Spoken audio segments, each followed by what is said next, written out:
The restaurant lights shimmered like distant stars, soft jazz filling the air as waiters floated between tables carrying trays of laughter and clinking glasses. I sat at the corner table, nervously twisting the edge of my napkin. My dress, soft lavender, simple but elegant, had been a bold choice for me. Liam had always said I looked best in simplicity, but tonight I wanted to feel different. I wanted to feel noticed. He arrived 5 minutes late, as always, hair slightly tousled, that familiar confident walk that made people turn to look without realizing why. "Sorry I'm late," he said, sliding into the seat across from me. His smile was polite, distant, the kind people wear when they're thinking of something else. I smiled back, hiding the flicker of disappointment. "You made it. That's what counts." His eyes scanned me for a second before lowering to the menu. "You look different tonight. Different good or different questionable?" I asked, forcing a light tone. He hesitated, lips curving faintly.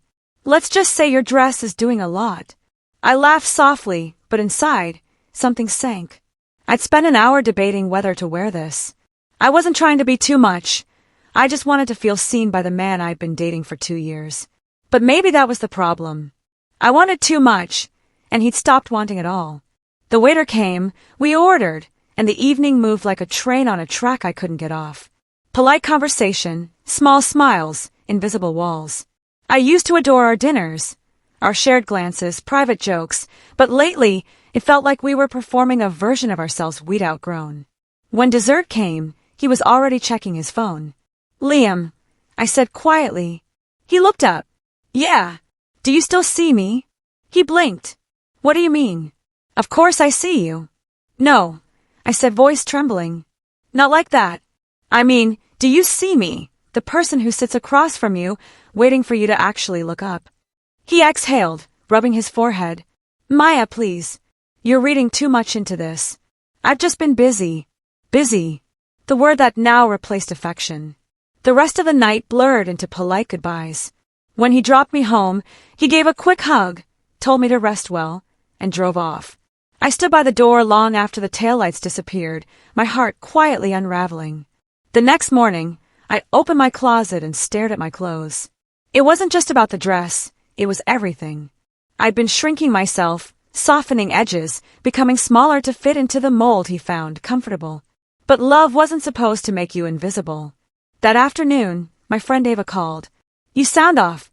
What happened last night?" I told her everything. "Maya," she sighed. "You've been trying to hold on to something he's already let go of. Maybe it's time to remind yourself who you are." Her words lingered. That weekend, Ava dragged me to an art exhibit she knew I'd love. I'd always been a painter before work, and life buried that part of me. The gallery was alive with color, people laughing, debating, feeling. I felt something inside me stir, something I'd been missing. That's when I saw him again. Not Liam. Someone else. He stood by a canvas splashed in indigo and gold, head tilted slightly as if listening to the painting. His eyes were kind, deep brown, his expression thoughtful. I almost walked away, but he turned and caught my gaze. "Beautiful, isn't it?" he said, nodding toward the painting. I smiled shyly. "It is.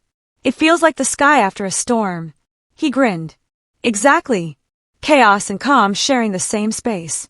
We talked for a while, about art, color, the quiet language of emotion. His name was Ethan, a photographer who saw stories in everything from cracked walls to city lights. There was no pressure, no pretense. Just connection.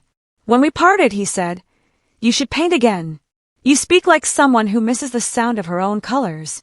That night, I unpacked my old brushes. The scent of acrylics filled my apartment like a forgotten memory returning home. Weeks passed. Liam noticed I was different, but couldn't name why. "You've been busy lately," he said one evening when he stopped by. "I've been living," I replied softly. He frowned. "Since when do you go to galleries? And who's this Ethan guy you mentioned?" "Just a friend." He looked uneasy. "Be careful, Maya. People like that, artists, dreamers, they don't stay long." I met his gaze. Maybe they don't have to. Maybe some people just remind you of who you are. He didn't have an answer for that. Later, I stood in front of my mirror wearing that same lavender dress. This time, I saw myself differently, not for how much or how little it revealed, but for how it made me feel. It wasn't doing too much. It was me. A month later, the city held a local art night, open to emerging artists. Ava dared me to submit a painting. I laughed at first, but something in me wanted to be seen for real this time. The night of the event, I wore the lavender dress again. My painting, a swirl of stormy blues fading into sunrise, hung quietly under the gallery lights. I titled it Unraveled. Ethan was there, camera in hand. He smiled when he saw me. You showed up. I almost didn't, I admitted. But you did, he said. That's the point. People paused in front of my painting, whispering, admiring. I wasn't sure what felt better, their appreciation or my own quiet pride. Then I saw Liam walk in. My heart skipped. He hadn't told me he'd come. His eyes scanned the room until they landed on me.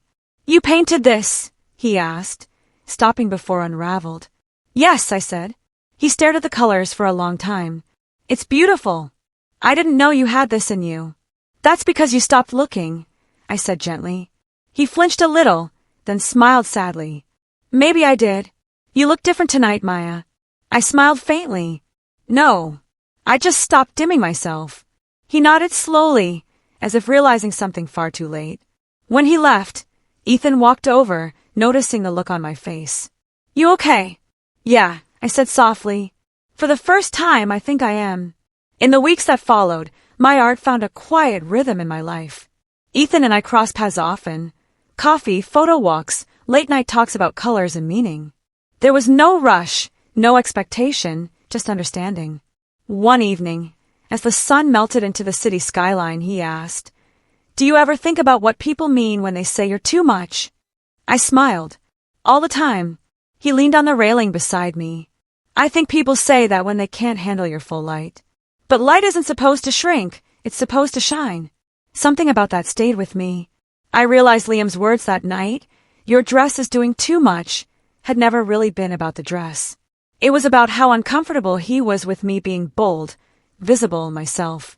But Ethan, he saw light and never tried to dim it. Months later, my paintings were featured in a small exhibition. My name on the banner felt surreal. As I stood there, watching strangers study my work, I felt a quiet peace. Ethan handed me a framed photograph he'd taken, a candid shot of me painting, sunlight spilling across my face. He said, For the woman who learned to take what was on her mind and turn it into color. I smiled. You really have a way with words. He shrugged playfully. Only when I mean them. And for the first time in a long while, I felt truly seen, not because of how I looked, but because of who I had become. One night, alone in my apartment, I found the lavender dress folded neatly in the closet. I ran my hand over the fabric, remembering how small I felt that night with Liam.